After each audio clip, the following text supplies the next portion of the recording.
mic? I think I have one. Oh, you have? Oh, okay, great. Well, enjoy this. It will be very different. Maybe.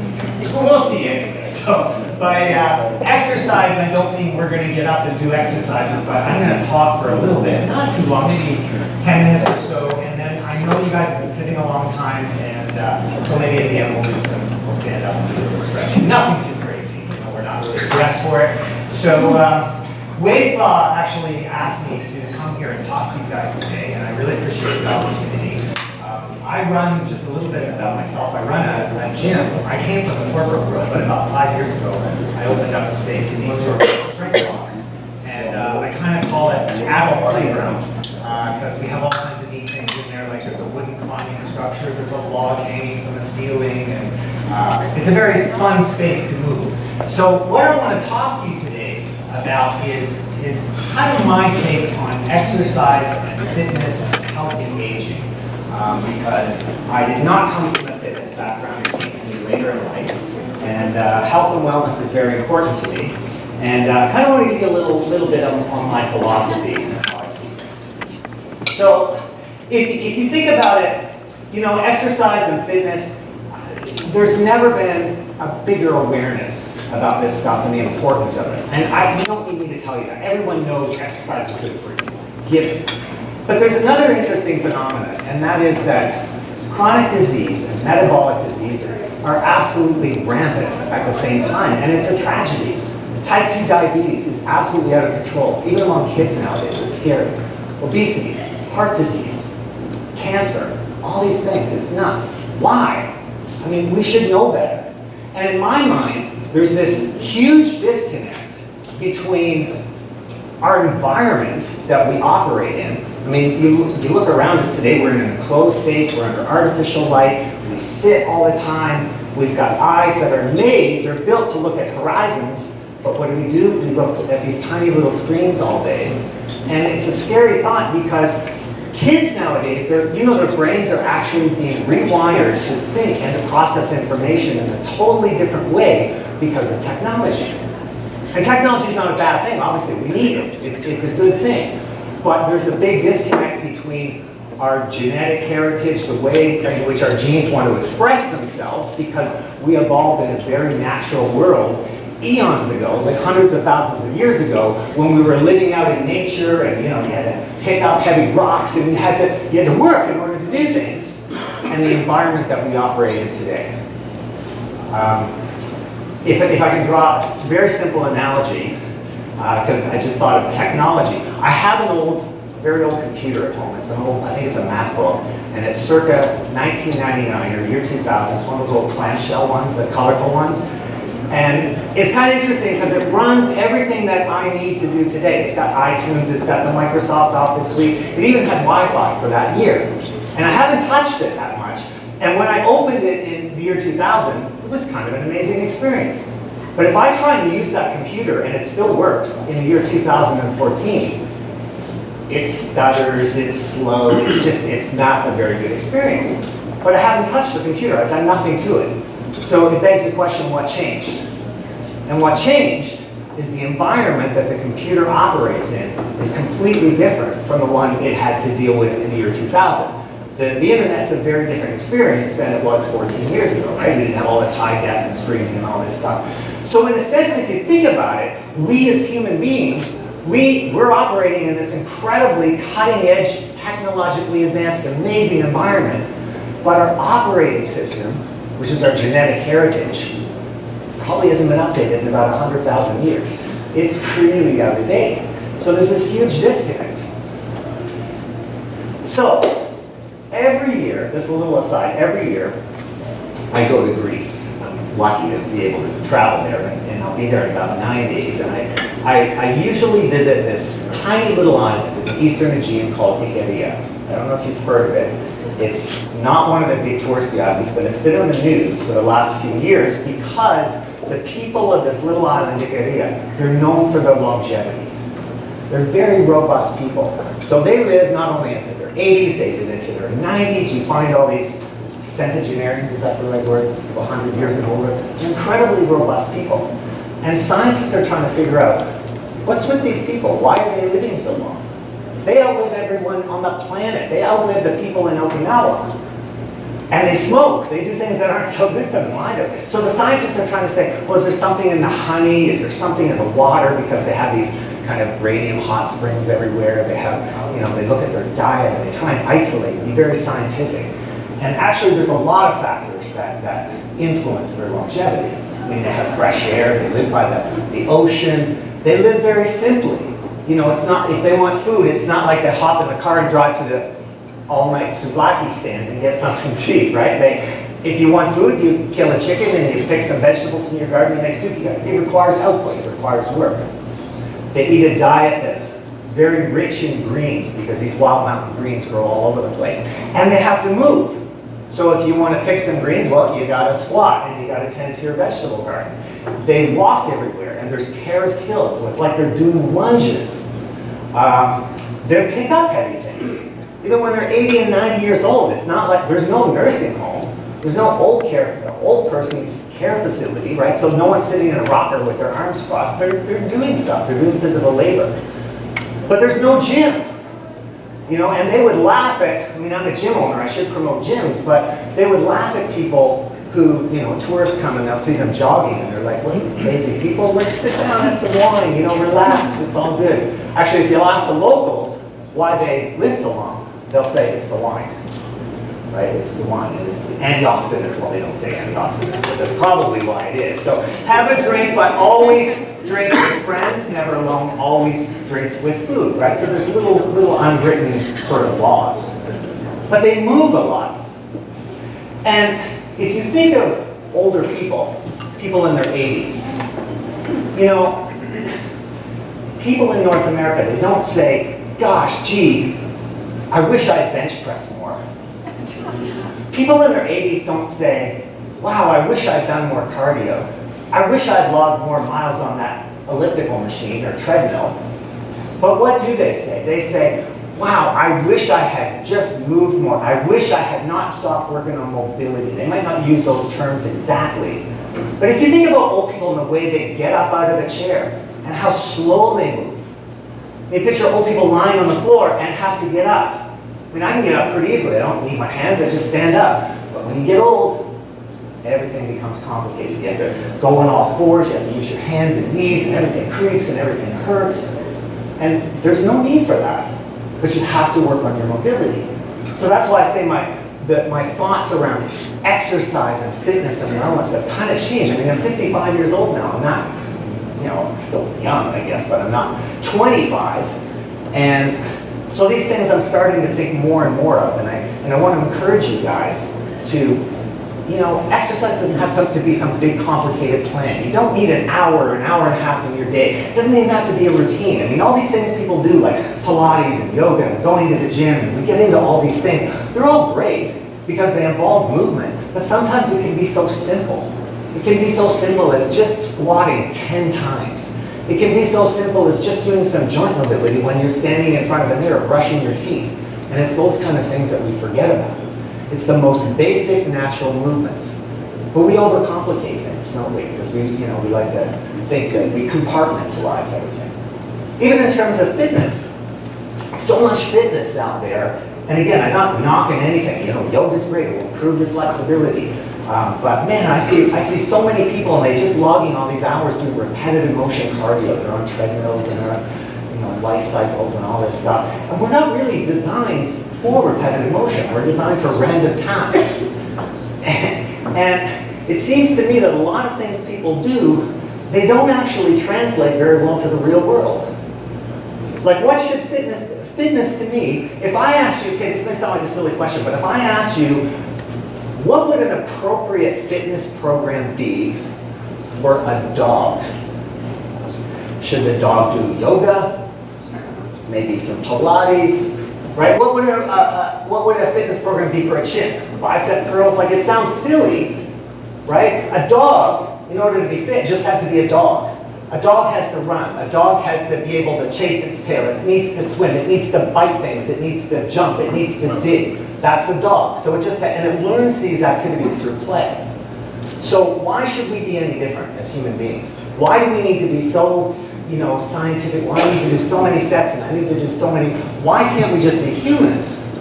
So what do humans do? Well, humans walk, just like they do in a video. They walk for distance. Humans can run. They run for speed. Humans should be able to jump. Little kids jump.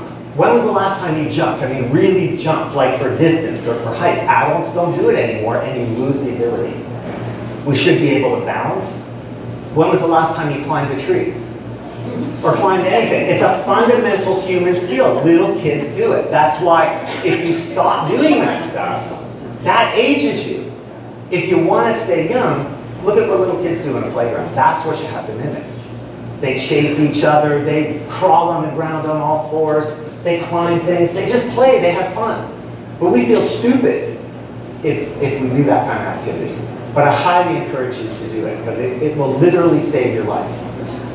So I feel like I'm giving you the keys to the fountain of youth here, folks. So the keys to the fountain of youth, it's about mobility and it's about movement. All right? Would you like to stand up and do a little bit of movement with me? Sure you would. Yeah, let's stand up. You've been sitting all day. Look, very, very simple.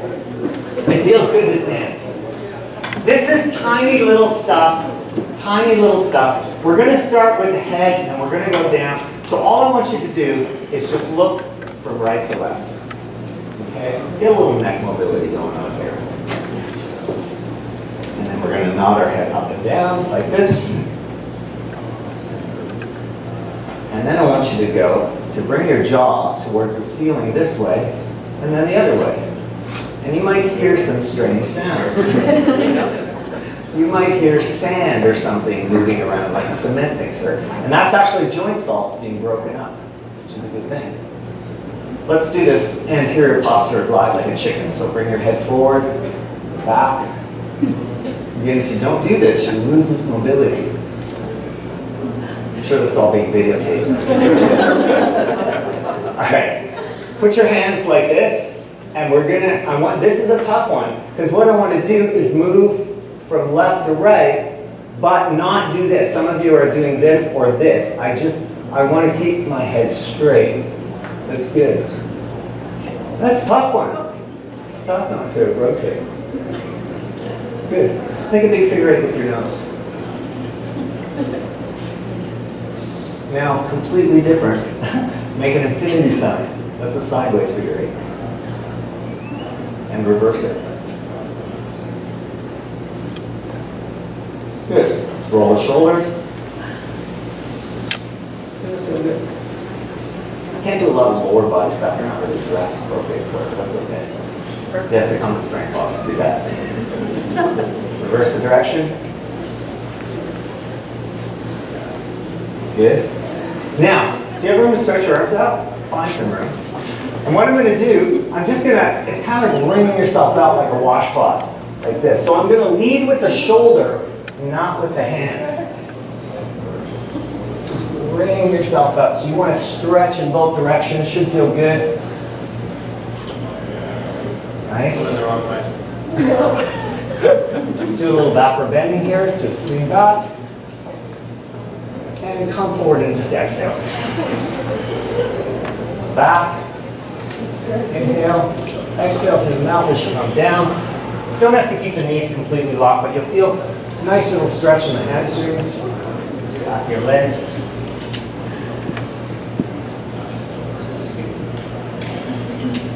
Good. All right. With me so far? Let's clasp your hands in front of your chest like this. What I'm going to do, I'm going to inhale, and I'm going to try and bring my chest towards my thumbs, and then I'm going to exhale and collapse. Inhale. Exhale. Good.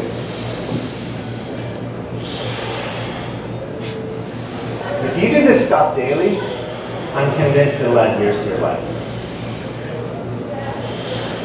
Let's go side to side. Okay, this one's tougher. So that's why I'm kind of locking my hands down. So you don't want to do this. You want to keep your shoulders square, and you don't want to move your hips. You just want to move the upper thoracic. That's good. Just the upper thoracic. You should feel it here. Yeah. It's tough. It's good. All right. Let's get more interested. We'll work on the hips. Okay, first, let's start safely, just hula hoops. All right, so round and around. This is what I do sometimes at the airport waiting for a flight. Do they want to play now? Yeah. And another direction. Well, you just wait. The next one is like the crazy one. I'll get you laughed at in a second. Get you loosened up. All right. Now we're going to isolate the hips. So side to side first, you're going to bend one knee then the other. So I'm trying to shoot the hip out this way, that way. Yeah. Little Ricky Martin-esque here. Some of you are better than this than others. All right. Okay, now we're going to get nuts because I'm going forward and backward. Yeah, forward and backward. Anterior, posterior glide. Do it, do it, do it. Oh, some of you are having trouble. All right. Okay, now here comes the wild one. Around in a circle, around in a circle. This is the one I do when I get on the plane. All right? Now, if you want it really weird, you look at someone and just stare at them. Good. Okay, other direction. Again, this is mobility. Great, pictures are being taken now. All right. Good. Let's just do quick hip openers. So I'm just gonna, this also touches balance too. So I'm just gonna, oh, these pants are very restricted. You might have the same problem. So I'm just gonna go around 5 times. If you can do it, you can put your foot on the floor each time. You should feel good. 5 each direction.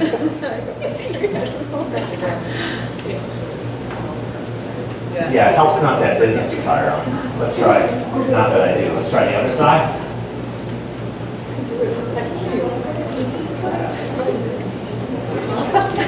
And another direction.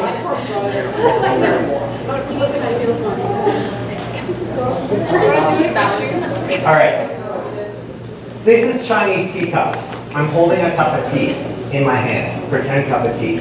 I'm going to bring it around in a figure 8, and I don't want to spill the tea, like this. So pretend you're holding a teacup. Okay? It's good shoulder mobility. So I'm just making a figure 8. Now I'm going to take my other hand and I'm going to go like this. Give it a try. If I sped this up, I would look like I had 8 arms. Go, Dave. So this is brain-body connection too, right? Reverse it. Look, even I'm screwing up here.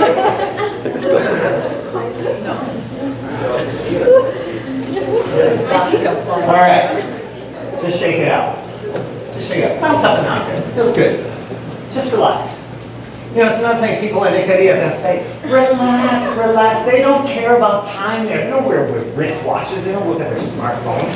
They don't care. They're so de-stressed. It's almost ridiculous. Like, I knew a woman there. She was an hour and a half late for her own wedding, and when she got there, the priest hadn't even shown up yet. And it's like, it's a true story. But that's just, it's like that. Whatever, like relax, have some wine, and they live forever. So, you know, sometimes we all try and get so nutty about fitness and everything. We need the latest app to track everything, and we do all this crazy stuff. Sometimes it's way more simpler. Again, it's just about, you know, you may not be able to do it. If you can, like try it. Give yourself a few squats, right? Do you know how many people can't squat? I see it all the time. People in their 20s and 30s. Don't be shy, squat. Why not? You should feel good. You sat all day. That's it. Thank you. Nice, nice. If I can do it in these pants, you can too. All right? I see so many people, when I ask them to squat, they literally don't know what to do because of chairs. If you only go down to here, and that's as far as you go, you're going to lose the mobility to get down to here, which is a natural position for the human animal. You look at most places in the world, this is a resting position. You know, I could call it the third world squat. People sit here all day and do this. It's a natural position, frankly, to go to the bathroom. It's a natural position for childbirth. Humans are meant to squat deep. If you don't do it, you lose the ability. Do you know how many 20 and 30-year-olds I say, squat for me? And they, first of all, they bend the knees first because they don't know to get their butts back. And they go like this. And then this happens. And that's as far as they can get. And it's tragic. Right? But it's all reversible, but you just gotta move it. So, anyway, that's kind of my message. I don't want to take up too much of your time, but I just want to leave you just with a couple of thoughts. Move, move, move. Don't be afraid to be like a little kid. Do things, play with the dog, play with your kids. You see a playground, don't be afraid to climb on monkey bars. Stuff will save you, I'm telling you. You can check me out online, StrengthBox, you Google it, StrengthBox.ca. If you're interested in knowing more about traditional Greece and the Acadians and how they live, because I'm going there in 9 days, 8 days now.